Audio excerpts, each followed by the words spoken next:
요즘 배우자에게 실망하고 있습니까? 그 실망을 단순히 성격 차이나 기분 탓이라고 생각하고 있지 않습니까?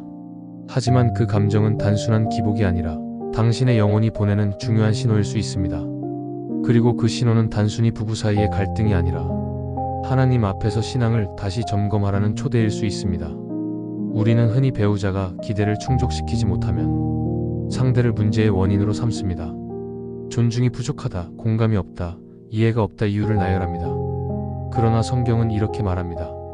사람이 떡으로만 살 것이 아니요 하나님의 입으로부터 나오는 모든 말씀으로 살 것이라. 마태복음 4장 4절. 즉 우리가 진짜로 채워야 할 갈망은 배우자가 아니라 하나님 안에서만 충족된다는 것입니다. C.S. 루이스는 4가지 사랑에서 자연적인 사랑 자체는 불완전하다고 말했습니다. 하나님과 연결되지 않는 사랑은 결국 파괴적인 모양으로 변할 수 있다는 것입니다. 사랑이 사람을 위한다는 이름으로 우상이 되기도 합니다. 배우자가 내 모든 것을 채워주기를 바라는 순간 그 요구는 결국 감당할 수 없는 짐이 됩니다. 그리고 실망은 깊어지고 절망으로 이어집니다. 무릇 사람의 마음에는 많은 계획이 있어도 오직 여호와의 뜻만이 완전히 서리라. 잠언 19장 21절. 지금 당신이 느끼는 실망은 정말로 배우자 때문입니까? 아니면 하나님을 대신해 배우자를 의지하고 있었기 때문입니까? 성경은 우리에게 결혼의 본질을 이렇게 일깨웁니다. 사랑은 오래 참고 사랑은 온유하며 시기하지 아니하며 자랑하지 아니하며 교만하지 아니하며. 고린도전서 13장 4절. 그러나 우리는 배우자에게서 먼저 존중과 유익을 구합니다. 내 기준대로 반응하지 않으면 화가 나고 변명을 찾습니다. 그 순간 사랑은 자기 중심적인 계산으로 왜곡됩니다. 루이스는 순전한 기독교에서 믿음이란 하나님을 신뢰하는 것을 멈추지 않는 것이라고 했습니다. 하지만 우리는 배우자에게 실망하면 하나님의 신실하심까지 흔들리는 것처럼 착각합니다. 우리가 믿음으로 행하고 보는 것으로 행하지 아니함이로다. 고린도후서 5장 7절. 결혼 안에서 하나님을 더 깊이 만나려 한다면 반드시 넘어야 할 장벽이 있습니다. 바로 이 사람은 왜 나를 이렇게 실망시키는가? 라는 질문입니다. 그러나 성경은 이렇게 말씀합니다. 각각 자기 일을 살피라. 그리하면 자랑할 것이 자기에게는 있어도 남에게는 있지 아니하리니. 갈라디아서 6장 4절. 진짜 믿음은 배우자의 실패 앞에서 하나님께 무릎 꿇는 용기입니다. 그것이 사랑의 본질이며 하나님께서 결혼에 두신 뜻입니다. 결혼은 영적인 성장의 터전입니다. 많은 사람들은 결혼을 감정의 결실이나 삶의 안정으로 여기지만 성경이 말하는 결혼은 단순한 제도가 아니라 하나님께서 우리를 다듬으시는 훈련장입니다. 그들이 이제 둘이 아니여 한 몸이니 그러므로 하나님이 짝지어 주신 것을 사람이 나누지 못할지니라. 마태복음 19장 6절. 그 훈련은 배우자에게서 느끼는 실망에서 시작됩니다. 그 실망은 인간적인 기대가 무너졌다는 신호이고 그 무너짐을 통해 하나님께서 우리를 깨우십니다. 배우자에게 실망했을 때 우리가 붙잡아야 할 말씀은 이것입니다. 모든 것이 합력하여 선을 이루느니라. 로마서 8장 28절. 실망은 절망으로 끝나지 않습니다. 하나님은 그 실망조차 사용하셔서 우리의 믿음을 단련하시고 결혼을 거룩의 자리로 빚어가십니다. 결혼은 현실이지만 동시에 신비입니다. 사람은 나를 몰라줄 수 있지만 하나님은 다 보십니다.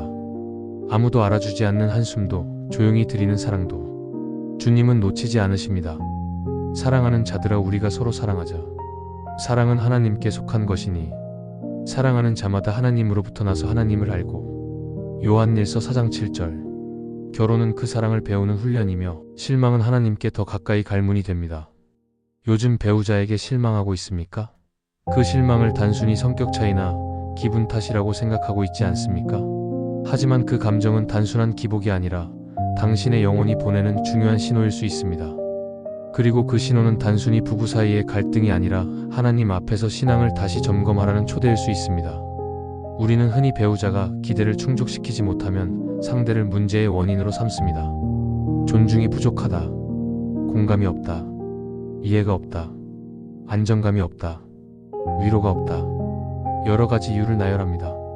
그러나 성경이 말하는 것은 분명합니다. 사람은 떡으로만 살 수 없다고 하셨습니다.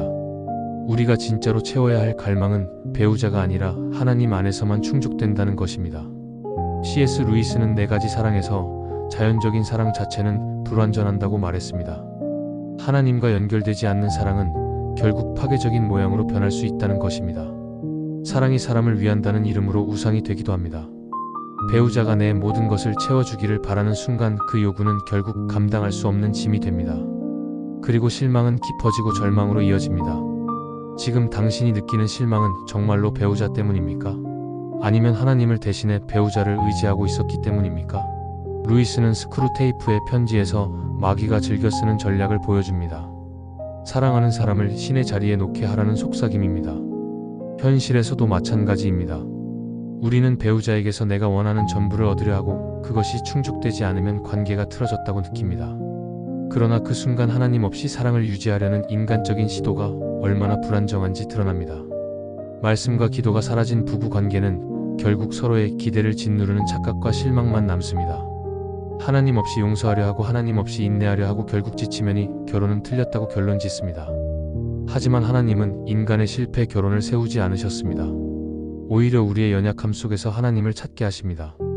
실망은 그 부르심의 도구일 수 있습니다.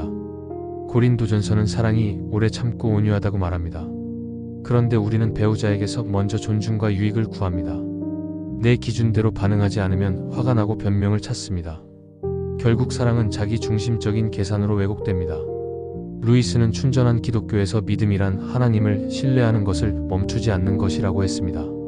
하지만 우리는 배우자에게 실망하면 하나님의 신실하심까지 흔들리는 것처럼 착각합니다. 그 순간 신앙이 아니라 감정이 신념을 지배합니다. 결혼 안에서 하나님을 더 깊이 만나려 한다면 반드시 넘어야 할 장벽이 있습니다. 바로 이 사람은 왜 나를 이렇게 실망시키는가라는 질문입니다. 그 질문은 정당해 보이지만 사실 나 스스로는 실망하지 않아야 한다는 교만을 전제로 하고 있습니다. 요한계시록은 스스로 부유하다고 생각하나 벌거벗은 줄 모른다고 경고했습니다. 진짜 믿음은 배우자의 실패 앞에서 하나님께 무릎 꿇는 용기입니다. 그것이 사랑의 본질이며 하나님께서 결혼에 두신 뜻입니다.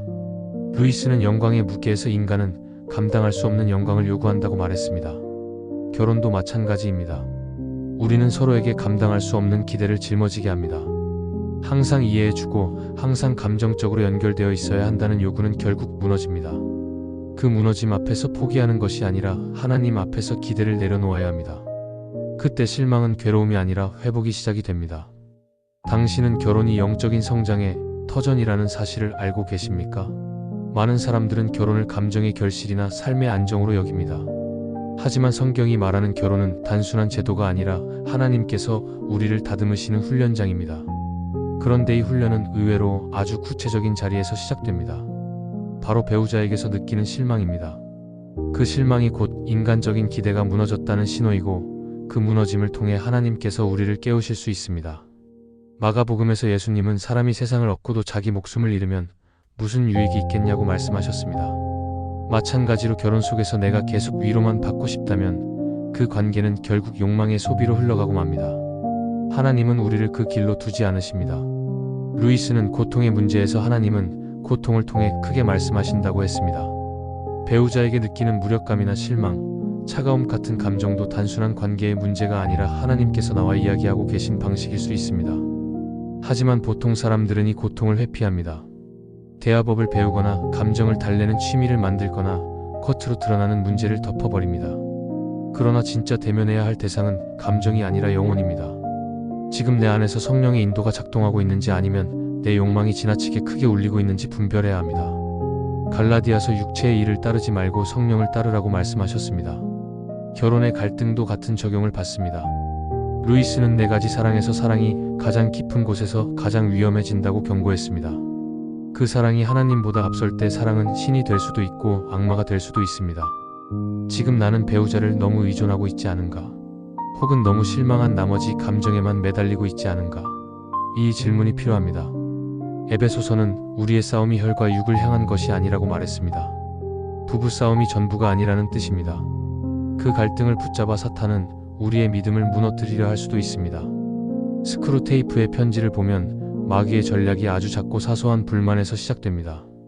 내가 받은 사랑이 충분하지 않다고 느끼게 만들고 다른 사람과 비교하게 만듭니다. 그러다 보면 결혼은 헌신이 아니라 평가의 장으로 바뀝니다. 하지만 요한복음은 진리가 우리를 자유롭게 한다고 말했습니다. 진리는 배우자에게 실망할지라도 여전히 기도로 그를 붙잡아야 한다는 것입니다. 기도를 포기한다면 그 순간 나는 하나님의 뜻이 아니라 나의 뜻대로 움직이는 사람이 되어버립니다. 로마서에서는 모든 것이 합력하여 선을 이룬다고 선언합니다. 하지만 실망은 그 선을 가리우는 안개와 같습니다. 이 결혼이 정말 하나님의 뜻이라면 왜 이렇게 힘든가 하는 의문이 생기죠. 그러나 성경 어디에도 하나님의 뜻은 언제나 쉽다고 말씀하지 않으셨습니다. 오히려 바울은 감옥에 있으면서도 하나님의 선하심을 노래했습니다. 결혼 역시 마찬가지입니다. 오늘의 실망은 끝이 아니라 신뢰를 배우는 출발점이 될 수 있습니다. 루이스는 기적에서 하나님의 현실은 지금 이 순간에도 작동하고 있다고 강조했습니다. 결혼도 단순한 제도가 아니라 신비와 연결된 관계입니다. 그래서 우리는 사랑이 식었다, 공감이 줄었다는 기준으로 너무 쉽게 실패라고 단정하지만 하나님은 그 표면 아래에서 믿음을 단련하고 계십니다. 그리고 그 단련의 도구가 바로 배우자일 수 있습니다. 하나님은 사람을 통해 사람을 빚으시는 분입니다. 실망은 그 조각하일 수 있습니다. 지금 배우자에게 느끼는 실망은 단순히 사소한 감정이 아닐 수 있습니다. 그것은 하나님께서 당신의 신앙을 연단하시기 위해 사용하시는 정밀한 도구일 수 있습니다. 성경은 하나님이 외모가 아니라 중심을 보신다고 말합니다. 하지만 우리는 여전히 겉으로 드러나는 행동이나 말투로 배우자를 판단합니다. 작은 표정 하나에도 상처받고 말투 하나에도 마음이 무너집니다. 그러나 예수님은 자기를 부인하고 자기 십자가를 지라고 하셨습니다. 그 말씀은 곧 내 기분이나 권리보다 하나님의 뜻을 더 중요하게 여기라는 초대입니다. 루이스는 순전한 기독교에서 사랑은 감정이 아니라 의지라고 강조했습니다. 감정은 흔들리고 변하지만 의지는 선택입니다. 지금 당신이 배우자에게 실망했다고 해서 피해자처럼만 머은다면 하나님께서 주신 결혼의 부르심을 외면하는 것일지도 모릅니다. 사랑은 기대를 동반하지만 신앙의 성장은 그 기대가 무너질 때 시작됩니다. 기대가 무너져야 비로소 하나님의 눈으로 사람을 보기 시작합니다. 그때 실망은 절망이 아니라 축복으로 변하는 시작이 됩니다. 결혼 안에서 하나님은 당신에게 묻고 계십니다. 지금 배우자에게 바라는 것과 하나님이 당신에게 기대하시는 것 둘 중 어느 쪽을 선택하겠느냐고 우리는 쉽게 세상의 기준을 받아들입니다. 행복한 결혼, 성공한 결혼, 서로 배려하는 아름다운 부부의 모습. 그러나 주님은 세상의 평안이 아닌 자신의 평안을 주신다고 말씀하셨습니다. 그 평안은 오히려 거센 풍랑의 한가운데에서 더 크게 드러납니다. 배우자에게 실망한 순간에도 주님의 평안은 여전히 존재합니다. 단지 우리가 그것을 보지 못할 뿐입니다. 스크루테이프의 편지에서 루이스는 마귀가 아주 작은 틈으로 파고든다고 말했습니다. 부부 관계에서도 그 작은 틈은 오해와 침묵으로 시작됩니다. 오해가 쌓이면 깊은 상처가 되고 침묵이 길어지면 거리감으로 굳어집니다. 하지만 그 틈을 깨닫는 순간 우리는 달라질 수 있습니다. 배우자는 단지 한 사람이 아니라 하나님께서 내 믿음을 키우기 위해 보내신 거울 수 있습니다. 그 거울을 통해 나는 내 자신이 어떤 사람인지 드러나게 됩니다. 내가 얼마나 자기 중심적인지, 얼마나 쉽게 화를 내는지, 얼마나 사랑이 부족한지 알게 됩니다. 그 고통스러운 깨달음이야말로 변화의 시작입니다. 로마서는 우리가 죄인 되었을 때 하나님께서 우리를 사랑하셨다고 선언합니다. 그 조건 없는 사랑이 결혼 안에서 다시 살아나야 합니다. 배우자가 온전하지 못하다는 사실은 사랑하지 못할 이유가 아니라 오히려 사랑해야 할 이유가 되는 것입니다. 하나님께서 조건 없이 우리를 품으셨듯이 결혼은 그 사랑을 실천하라는 부르심입니다. 그러니 실망은 하나님께 더 가까이 갈 문이 됩니다. 그 문을 열고 나아갈 때마다 우리는 조금씩 더 예수님을 닮아갑니다. 루이스는 영광의 무게에서 우리의 진짜 정체성이 하늘나라에 있다고 했습니다. 그렇다면 지금 눈앞의 배우자도 아직 완성되지 않은 존재입니다. 조각가는 망치질을 멈추지 않습니다. 때로 아프고 지치지만 하나님은 포기하지 않으십니다. 당신의 배우자도 여전히 다듬어지고 있는 중입니다. 오늘은 불완전해 보여도 내일은 달라질 수 있습니다. 지금은 투박해 보여도 하나님은 그 사람을 통해 당신을 성숙하게 빚어가고 계십니다. 우리는 종종 하나님이 결혼 안에서 침묵하신다고 느낍니다. 기도해도 변화는 없고 노력해도 반응이 없을 때 하나님이 계신지 의문이 들 수 있습니다. 그러나 루이스는 기적에서 하나님의 일하심은 조용히 일어난다고 했습니다. 드러나지 않고 감정으로는 잘 느껴지지 않지만 믿음으로는 확실히 경험되는 역사입니다. 지금 그 믿음이 필요합니다. 실망 속에서도 하나님은 여전히 일하고 계십니다. 그것을 신뢰할 수 있다면 당신은 혼자가 아닙니다. 하나님께서 함께 계십니다. 혹시 배우자에게 실망할 때 이런 생각을 반복한 적이 있습니까?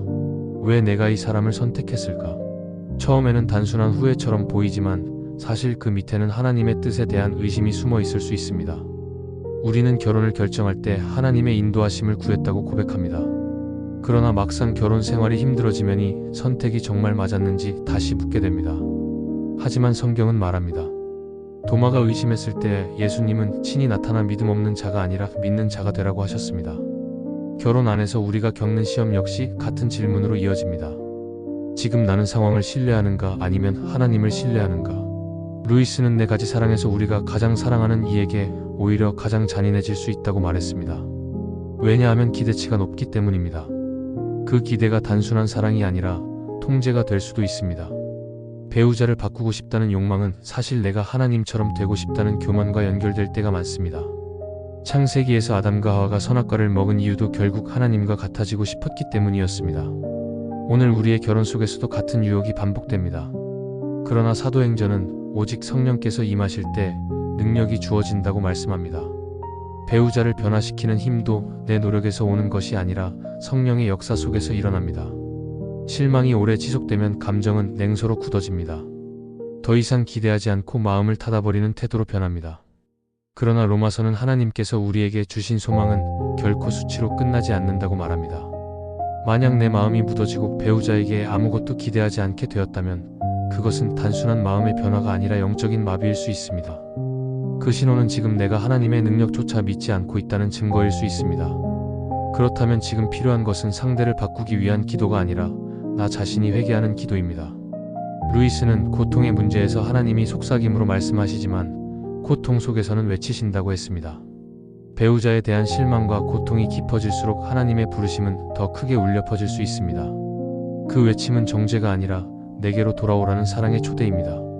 실망 속에서 한 걸음을 멈추고 기도 가운데 다시 주님의 눈으로 결혼을 바라보는 그 자세가 필요한 순간입니다. 기적에서 루이스는 기적은 자연의 질서를 깨뜨리는 것이 아니라 그 질서를 초월하는 하나님의 손길을 드러내는 것이라고 말했습니다. 결혼도 그렇습니다. 현실의 피곤함, 무너진 기대, 반복되는 갈등 속에서 우리는 하나님의 초월적인 질서를 발견해야 합니다. 그 질서는 섬김과 복종입니다. 고린도전서는 사랑은 오래 참고 무례히 행하지 않는다고 기록합니다. 나는 지금 진짜 오래 참고 있는가? 아니면 억지로 견디며 무기력하게 버티고 있는가? 그 차이는 기도에 달려 있습니다. 하나님께 맡기지 않은 인내는 결국 폭발로 이어집니다. 그러나 하나님 앞에서 흘린 눈물은 정화가 됩니다. 그 눈물은 하나님이 기억하시고 두 사람을 다시 살리는 물이 됩니다. 배우자가 나의 원수처럼 느껴질 때도 있습니다. 그러나 예수님의 계명은 여전히 유효합니다. 원수까지도 사랑하라는 명령입니다. 그렇다면 배우자를 향한 사랑은 단순한 선택이 아니라 하나님을 향한 순종의 증거가 됩니다. 결혼은 이 땅에서 편안함을 얻기 위한 제도가 아니라 나의 믿음을 증명하는 장입니다. 혹시 지금도 마음속에 왜 나만이 고통을 감당해야 합니까? 라는 질문이 있습니까? 그 질문은 하나님 왜 나를 이렇게 먼저 변화시키려 하십니까? 하는 질문으로 바뀌어야 합니다. 그때 실망은 단순한 절망이 아니라 하나님의 부르심으로 바뀝니다. 실망은 하나님께서 당신을 더 깊은 자리로 초대하시는 신호입니다. 지금 당신은 배우자에게 실망하고 있습니까? 그렇다면 질문을 바꿔야 할 때입니다. 왜 이 사람은 이럴까가 아니라 왜 하나님은 이 상황을 허락하셨을까라는 질문을 던져야 합니다. 이 시선의 전환이 믿음의 시작입니다. 고린도후서는 우리가 보는 것은 잠깐이요 보이지 않는 것은 영원하다고 말씀합니다. 지금 당신이 겪는 어려움은 잠시의 문제가 아니라 하나님께서 영원한 가치를 빚어내시는 훈련일 수 있습니다. 그 의미를 외면한다면 갈등은 반복되지만 믿음으로 바라본다면 실망은 성장이 됩니다. 루이스는 영광의 묻게에서 인간이 진심으로 원하는 것은 다른 사람의 인정이 아니라 하나님의 인정이라고 말했습니다. 결혼은 바로 그 영광을 준비하는 자리가 될 수 있습니다. 배우자가 당신을 몰라줘도 괜찮습니다. 하나님은 다 보고 계십니다.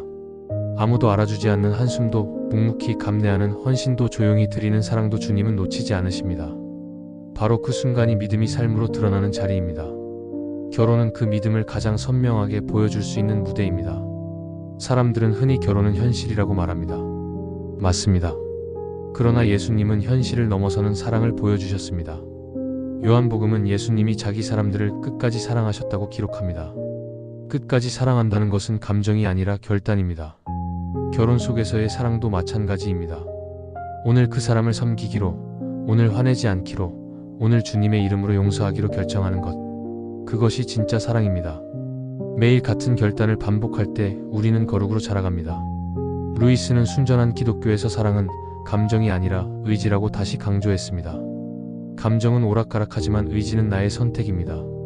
하나님은 그 의지를 통해 우리를 성숙하게 하십니다.